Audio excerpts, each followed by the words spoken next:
सतत सत्य आणि सातत्य पाहण्यासाठी लाईक करा, शेअर करा, सबस्क्राईब करा फक्त सत्यमेव जयते न्यूज महाराष्ट्र।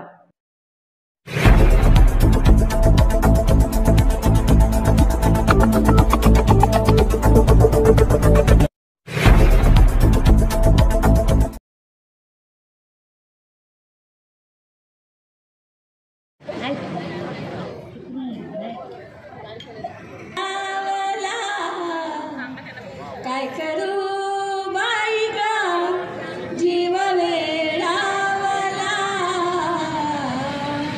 सावरा मुलीवाला आडवा आला सावरा मुलीवाला आडवा आला सावरा मुलीवाला बाई ग जीव वेडावला काय करू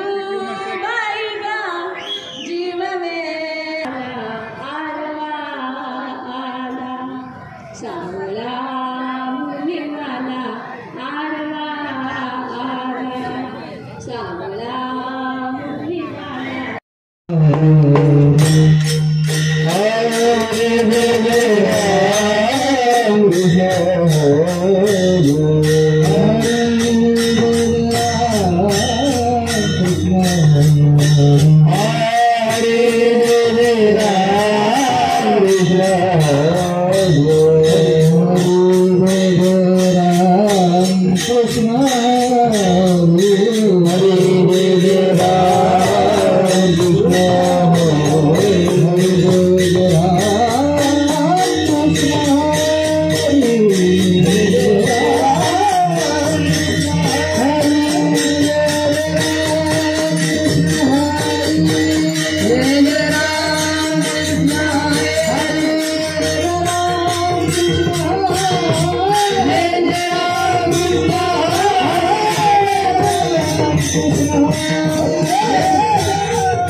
तरी महाराज म्हणतात तो माझ्या मनाला येत नाही.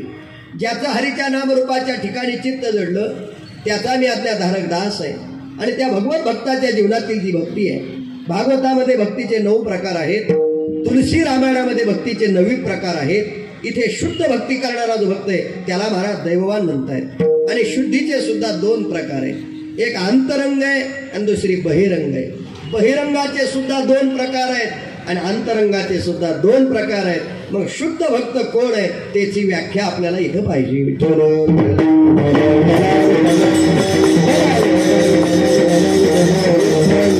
असा या अभंगाचा शब्दशः भाव मी आपल्या समोर मांडलेला आहे. कीर्तनाला आरंभ करण्यापूर्वी भव्य दिव्य कीर्तन महोत्सव, भजन मंडळांचा महोत्सव या ठिकाणी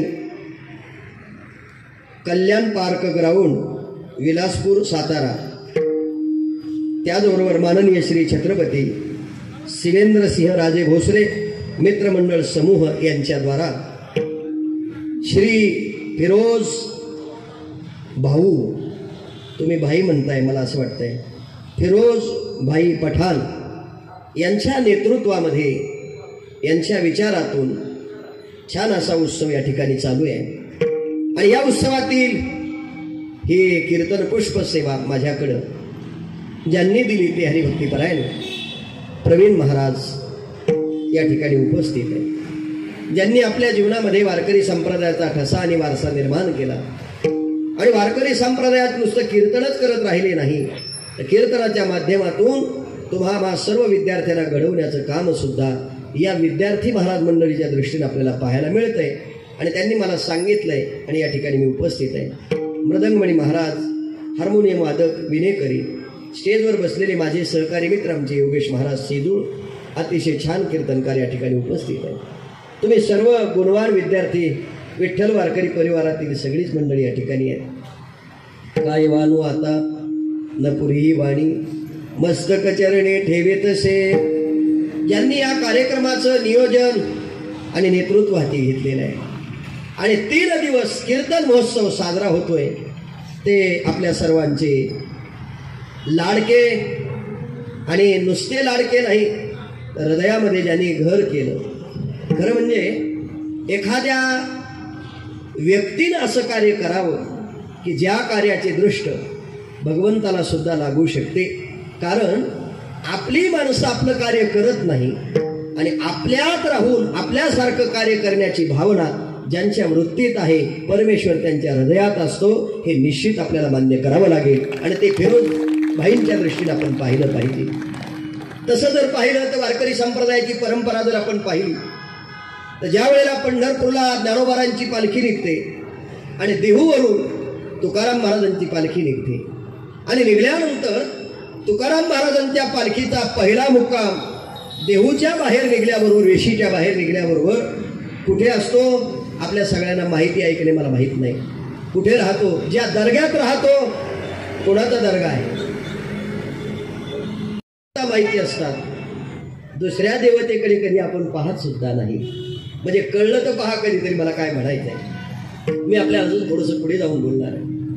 कबीर मुहिम लथेप मुसलमान, सेना नाभिदान विष्णुदास.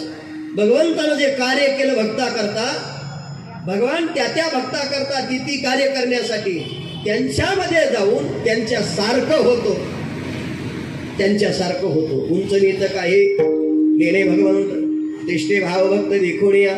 दाशी पुत्र कण्या विदुराच्या बक्षी, दैत्या घरी रक्षी प्रल्हाद. चर्मरंगू लागे रोहिदासा संगे, कबीराच्या मागे सजन कसया विकू लागे मांस. माळ्या सावत्या सखून नरहारी सोनारा, घडू फुंकू लागे चोख्या मेळ्या संगे. आता हे सगळे जर प्रमाण पाहिले तर आम्ही सुद्धा साताऱ्यात आल्याबरोबर ब्रिज खालून वळलो आणि विचारलं कीर्तनाला जायचंय पण कोणाकडं. मी जेव्हा फिरोज भाईंचं नाव सांगितलं तेव्हा तो मनुष्य जवळ आला आणि त्यानं सांगितलं इथून पुढं जा, डाव्या हाताला वळा, चढ लागेल, पुन्हा खाली उतरा, उजव्या हाताला वळा, गेलं की तुम्हाला मंडप दिसल. मला सांगा, प्रत्येक माणसाच्या हृदयामध्ये ते जरी मुसलमान या समाजातील असतील तर हिंदूंना सुद्धा ते तितके प्रिय होतात. याचं एकमेव उत्तर आहे त्यांचं कार्य. हे मान्यच केलं पाहिजे. काही माणसं कार्यानं मोठी होतात, काही माणसं वंशानं मोठी होतात, आणि काही माणसं ज्ञानानं मोठी होतात. विठ्ठल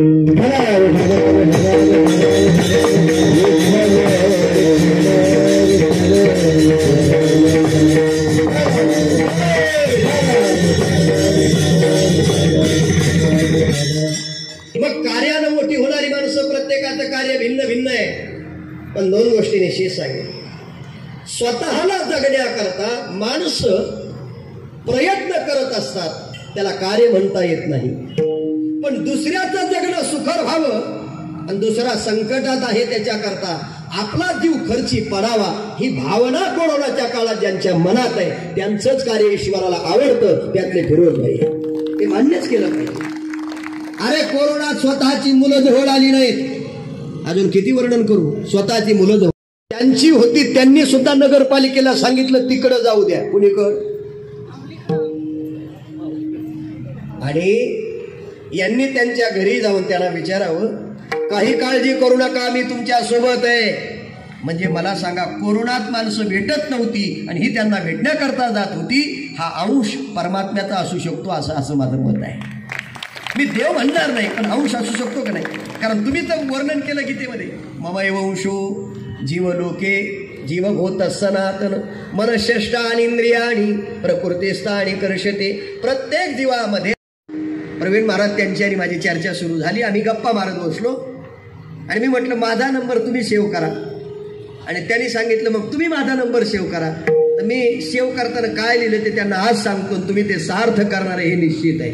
मी लिहितानीच लिहिलं फिरोज भाई पठाण नगरसेवक सातारा असं लिहिलंय, आणि मी त्याला शब्द देऊन आलेलो आहे. पुढच्या वर्षी सप्त्याला तुम्ही असणार, तेव्हा नगरसेवक म्हणून तुम्हीच राहणार आणि कीर्तनकार मी येणार, काळजी करू नका. घेतात आणि आपल्यात नसून आपलं काम इतकं आपलेपणानं करण्याची भावना ज्यांच्या अंतकरणात आहे, त्याला आपलं म्हणण्याकरता जर आपण तयार नसेल तर आपल्यासारखी विचारवंत माणसं दुसरी नाहीतच. विचारवंत म्हटलोय मी, उपेक्षात्मक बोललोय. तुम्हाला नाही मग जे लोटून देते ते आपले कसे, सोपा उत्तर आहे, आपले कसे म्हणायचे. म्हणून माझं मत आहे ते समोर बसले म्हणून बोलत नाही, मला हृदयापासून त्यांना वंदन करावं वाटतं. त्याचं कारण असं आहे, व्यक्तिशः मनुष्य वर्ण आश्रमाप्रमाणे जात धर्म भिन्न आहे, पण तुम्हालाही भूक लागते त्यांनाही भूक लागते, तुम्हालाही तहान लागते त्यांनाही तहान लागते, तुम्हालाही खर्चण्याकरता पैशाची गरज आहे, तुम्हाला चालण्याकरता पाय आहे, तुम्हाला पाहण्याकरता डोळे आहे, मलाही दान देण्याकरता हात आहे, पण माझे हात खिशात जात नाही, दुसऱ्याच्या जातात. आणि दान देण्याकरता त्यांचे हात स्वतःच्या खिशात जातात. हा गुण कुठं ठेवणार आहे तुम्ही, कुठं ठेवणार आहे? म्हणून माझं मत एवढंच आहे, व्यक्तिशः व्यक्तीनं व्यक्तीकरता निर्माण केलेली जरी गोष्ट असेल तरी प्रत्येक व्यक्ती माझाच आहे आणि हा परिवार माझा आहे ही भावना जेव्हा निर्माण होईल तेव्हा तुम्ही समाजाचे होऊ शकता. यापेक्षा दुसरं कोणाचे होत नाहीत हे आपण मान्य केलं पाहिजे. मला सांगा, या हिंदवी स्वराज्याचे संस्थापक छत्रपती शिवाजी महाराज त्यांनी सुद्धा मोठ बांधली म्हणून तर हे स्वराज्य व्हावं ही श्रींची इच्छा होती. याचा कधी कधी तरी तुम्ही विचार करा. अरे मदारी मेहतर जर छत्रपती शिवाजी महाराजांना मिळाला नसता तर आग्र्यावरून सुटका तुम्हीच वाचा आणि मग मला सांगा, अशी माणसं सोडून जमतील का?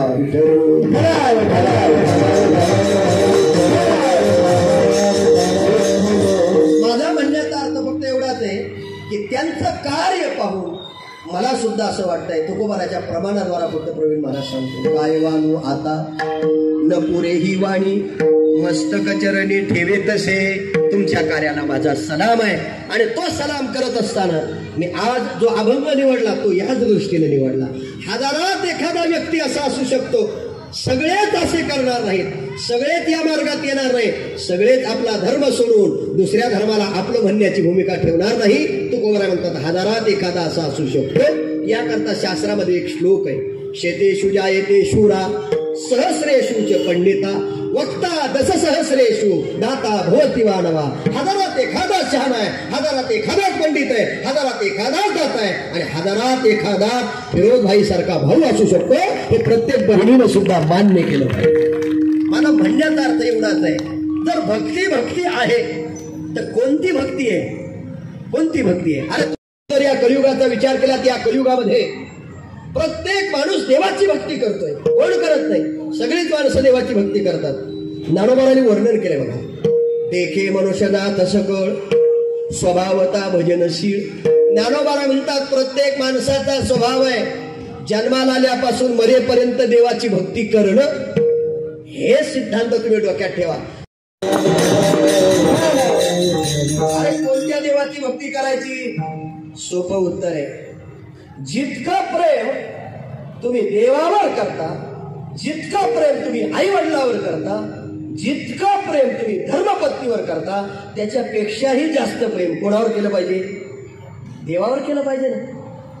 पण काही लोक इथे शंका निर्माण करतील, देव काय प्रेम करायची वस्तू आहे का?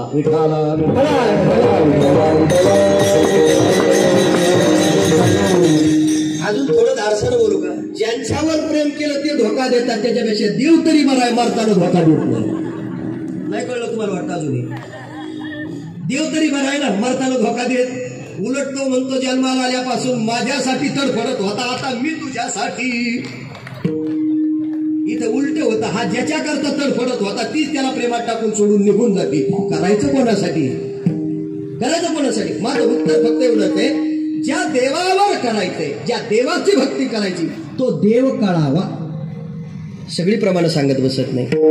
तो हा देवांचाही देव बळीया माझा पंढरीराव, तो हा देवांचाही देव, ऐका, तो हा देवांचाही देव बळीया माझा.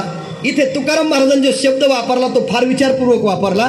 तुम्ही शहरातली मंडळी आहे, हुशार मंडळी आहे, टीव्हीवर कीर्तन ऐकून तुम्हाला कीर्तनकार सुद्धा चांगले कळायला लागले. म्हणजे टीव्हीवर चांगलेच कीर्तन येतात असं काही नाही, ते पण चॅलेंज पूर्वक सांगतो. रिकाम टेकडे सुद्धा कीर्तन भरपूर आहे. ज्यांना कीर्तन कशासन खातात तेही माहित नाही, ते सुद्धा टीव्हीवर आहेत. आता मी विचारपूर्वक सांगितलं, तो हा देवांचाही देव बळी. ज्या अर्थी तुकाराम महाराजांनी माझा शब्द वापरला त्या अर्थी तुकाराम महाराजांनी इतर देवाचा निषेध केला. आता इतर देव कोणते? शिळा तांब्याचे बाहुले केले, पाठ मांडून वरी बैसविले, मडा येईल ते नाव ठेविले. असे कोणते देव? आपल्या पोटा जिरडते मागते शेते अवदान. जे आपल्या पोटा करता बेजार आहेत ते दुसऱ्याला काही देऊ शकत. एक पेशंट डॉक्टरकडे गेला, इथं मेडिकल आहे म्हणून नाही बरं, डॉक्टरकडे गेला, आतमध्ये असतील डॉक्टर आणि ऐकत असतील. डॉक्टरकडे गेला, मला डॉक्टर साहेब म्हणजे काय, पोटभर जेवण केलं की चक्कर येते. बघा बरं त्यानं काय सांगितलं, पोटभर जेवण केलं की चक्कर येते. चक्कर आली की फिरल्यासारखं होतं, आणि फिरल्यासारखं झालं की पडल्यासारखं होतं. भूक लागती पडत नाही, आजार कोणता? डॉक्टर म्हणले रस्त्याने चाललो की चक्कर येते, चक्कर आली की फिरल्यासारखं होतं पण खाली पडत नाही, भूक लागती, आजार कोणता? डॉक्टर म्हटले MBBS चे सगळे पुस्तकं पालथी घातली पण असा प्रश्नच आला नाही तर उत्तर सापडायचं कुठं? औषध तर नंतरच आहे. काम उत्तर तुकोबाराने दिलं, आपुल्या पोटा जे रडते मागती सीते अवधान. महाराज म्हणतात जे आपल्या पोटा करता बेजार आहेत. आठवलं म्हणून सांगतो, एका महाराजानं बोर्ड लावला, पुढूनच बाहेर काढतो का काय करू. आता किती परिश्रम आहे मुलासाठी, त्या बाबाला काय माहिती आहे, कारण त्याला पोरं होत नव्हती म्हणून त्यानं बायको सोडून दिली, तो महाराज झाला. भानगडीच आहेत सगळ्या, जाऊ द्या. म्हणजे दोन करून पाहिले पण जमलं नाही. मी आपल्या मोकळ्या म्हणत सांगतो तुम्हाला, वस्तुस्थिती हीच आहे हो. संत महात्म्यांनी का खोटा ठरवता काय तुम्ही? पागलसाठी कोणाच्या मागे बोलत येतात, बाबा पोरं देतो त्याला झाले तुला पडून देतो. लोक पाया पडतात म्हणून काही करायचं का? आपण येण्यावर बोलत आहे काय, पाया पडलं काय पाहिजे बाबा बोलले हे नारळ घे आणि नियमाचं पालन कर. किती नियम आहे? 30 नियम नाही, 3च. मला महिन्याचे नियम सांग, मला नाही. नारळ घेऊन घरी जायचं, कोणाला दिसून यायचं नाही, देवाऱ्यात ठेवायचं, ठेवल्यानंतर उचलायचं, कोणाला पाहू द्यायचं नाही. नारळ फोडायचं, फोडल्यानंतर शेंड्यांवरून त्या ठिकाणी टाकायच्या, कोणाला दिसलं नाही पाहिजे. आणि जिथं नारळ फोडलं तिथं बसून काही हाताने खायचं, हातानं कोणाला दिसलं नाही पाहिजे. खूप आनंद होतोय. गोविंद महाराज आपण वेळात वेळ काढून आणि प्रवीण महाराजांना सांगितलं म्हणून आपण या छत्रपतींच्या नगरीत आणि माझ्या विलासपूर आणि गोळीबारच्या पवन या मातीत आपण आला. मी तुमचे खूप खूप मनापासून आभार मानतो. भाऊसाहेब महाराज एक सातारचे आणि जिल्ह्याचे एक आमचे आमदारांचे वडील जे भाऊसाहेब महाराज आहेत, हे साताऱ्याचं भाग्य होतं आणि साताऱ्याचं सर्व ह्या माणसानं उभं केलेलं आहे. साताऱ्याचा पाण्याचा प्रश्न असू दे, कारखान्याचा विषय असू दे, हा आमच्यासाठी खूप थोर माणूस आणि थोर माणूस होऊन गेला. आणि छत्रपतींच्या घरात असून बी, छत्रपतींच्या वंशज असून बी सर्वसामान्य माणसासारखं भाऊसाहेब महाराज राहत होते. इथं सर्व माझ्या बसलेल्या सर्व माता आणि माझे सर्व इथं बसलेले सर्व ज्येष्ठ आणि माझ्या ज्या तरुण मित्र आहेत, सर्वच या विलासपूर गोळीबारचे नागरिक, त्यांना सगळ्यांना माहिती आहे. सर्वसामान्य कुटुंबासारखं भाऊसाहेब महाराज राहत होते, छत्रपतींच्या घरातले असून बी. त्याचबरोबर माझे मित्र आणि माझे दैवत श्रीमंत छत्रपती आमदार शिवेंद्रराजे भोसले महाराज साहेब बी त्यांच्याच पावलावर पाऊल टाकून साहेब महाराज साहेब काम करतात. तुम्ही आता कीर्तनात, मी फिरोज असून बी मला कीर्तनातलं चांगलं कळतं आणि तुम्ही काय उदाहरण दिलं, माणसात माणूस पाहिजे, हे तुमचं आजच्या कीर्तनाचं हे उदाहरण होतं. तुम्ही तुमचे प्रवीण महाराजांचे बी आणि तुमचे बी खूप खूप मी आभार मानतो. छोट्याशा आमच्या गावात, विलासपूर एक छोटंसं गाव आहे माझं, मी तुम्हाला एवढं सांगतो, विलासपूरचं नाव घेतलं तर, माझं नाव घेतलं तर विलासपूरचं नाव घेतलं जातं आणि विलासपूरचं नाव घेतलं तर माझं नाव घेतलं जातं. ही खूप मला गर्वाची बाब आहे. माझ्या गावाचं नाव, माझ्या विलासपूरचं नाव माझ्यावर जोडलं झालंय आणि माझ्यावर हे नाव खूप असं महाराजसाहेब जुडलंय. विलासपूर म्हणलं की फिरोज पठाण म्हणतात आणि फिरोज पठाण म्हणलं की विलासपूर म्हणतात. खूप खूप मला या गावाच्या बद्दल प्रेम आहे. जितकं मला जमतंय तेवढं मी करत असतोय आणि त्याचं सगळं पाठबळ श्रीमंत छत्रपती आमदार शिवेंद्रराजे भोसलेंचं आहे. या दुसरी गोष्ट, जे काळकरी मंडळी आहेत, प्रवीण महाराजांचे सगळे साथीदार आहेत. माझा छोटासा हिरो, कालपासून माझ्यासाठी तो हिरो झालाय. मी त्याचा यूट्यूब आज महाराजसाहेब, मी तुम्ही सांगितलं यूट्यूबला तेव्हा स्वतः आहे, तर त्याला बघून इतकं तो छोटा आहे पण त्याची बुद्धी देवानं 15 वर्षापेक्षा जास्त दिली. मी खाक सांगतो, इकडे बाळ, इकडे, म्हणजे खरं सांगू तुम्हाला, त्याचा व्हिडिओ यूट्यूबला सगळ्यांनी बघा. हा समर्थ किती हुशार आहे. महाराजांना बी 5 मिनिटात कसं, 2 मिनिटात वेगळं बोलतो, 10 मिनिटात वेगळं बोलतो. त्याच्या यूट्यूबला तुम्ही बघा, खूप हुशार आहे. तुला माझ्यासारख्या कार्यकर्त्याची आणि माझ्यासारख्या एक छोट्याशा भावाची तुला खूप खूप तुझ्या पुढच्या वाटचाली शुभेच्छा. आणि खूप हुशार आहे, मला खूप त्याच्याबद्दल आनंद झाला. प्रवीण महाराज शिवेंद्रबाबांच्या वतीनं मी आज त्याचं सगळ्या गोष्टीचं इथून पुढं सगळं खर्च काय असेल ते मी त्याचा उचलायला तयार झालोय आणि मी आजपासून त्याच्या सगळ्या गोष्टीचा खर्च मी करेन. तो जो मोठा झाल्यापर्यंत मी खर्च करेन. मी आज सगळ्यांसमोर शब्द देतो आणि 100% करेन. कारण की त्याचा स्वभाव बघून आणि त्याचं ते बोलणं तुम्ही खरंच ऐका. मी तुम्हाला आवर्जून सांगतोय, त्याचं बोलणं, तो किती हुशार आहे. एवढ्या कमी वयात कसं बोलू शकतो, कसं हे करू शकतो. खूप खूप आभार मानतो. आणि महाराज गोविंद महाराज, पुन्हा एकदा तुम्ही या कीर्तन सोहळ्याला परत यावं एवढंच. आणि उद्याचा शेवटचा मुख्य दिवस, भाऊसाहेब महाराजांची पुण्यतिथी आहे. आपण भाऊसाहेब महाराजांचं माझ्या ऑफिसमध्ये सकाळी पूजन करणार आहे, फोटोचं पूजन करणार आहे. आपण सगळी ज्येष्ठ सगळे महिला वर्ग आपण या पूजनाच्या कार्यक्रमाला यावं.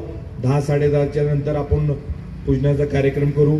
पण भाऊसाहेब महाराज एक भाऊसाहेब महाराज होते.